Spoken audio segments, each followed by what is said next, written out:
দলের চেয়ারপারসন খালেদা জিয়ার নিঃশর্ত মুক্তির দাবিতে রাজধানী নয়াপল্টনে সমাবেশ করছে বিএনপি। শনিবার বিকেল 2:45টায় বিএনপির কেন্দ্রীয় কার্যালয়ের সামনে কোরআন তিলাওয়াতের মধ্য দিয়ে সমাবেশ শুরু করা হয়। কার্যালয়ের সামনে অস্থায়ী মঞ্চ তৈরি করা হয়েছে। এতে সভাপতিত্ব করছেন বিএনপির স্থায়ী কমিটির সদস্য মির্জা আব্বাস। প্রধান অতিথি হিসেবে উপস্থিত আছেন দলের মহাসচিব মির্জা ফখরুল ইসলাম আলমগীর। বেলা 12টার পর থেকেই সমাবেশ স্থলে খণ্ড খণ্ড মিছিল নিয়ে জড়ো হতে শুরু করেন বিএনপি ও দলটির অঙ্গ সংগঠনের নেতাকর্মীরা। সময় বাড়ার সঙ্গে সঙ্গে নেতাকর্মীদের পদচারণায় নয়াপল্টন সরগরম হয়ে ওঠে। ইতিমধ্যে নয়াপল্টনে নেমেছে নেতাকর্মীদের ঢল। সমাবেশ স্থলে ঘুরে দেখা গেছে নয়াপল্টনের আশপাশে এলাকা থেকে খণ্ড খণ্ড মিছিল নিয়ে সমাবেশ স্থলে আসছেন নেতাকর্মীরা।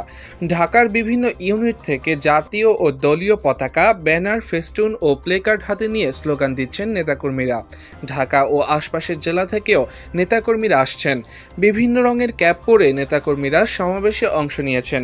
এ সময় নেতাকর্মীদের মিছিল ও স্লোগানে মুখর হয়ে ওঠে গোটা নয়াপল্টন এলাকা। তারা খালেদা জিয়ার মুক্তির দাবিতে বিভিন্ন স্লোগান দেন।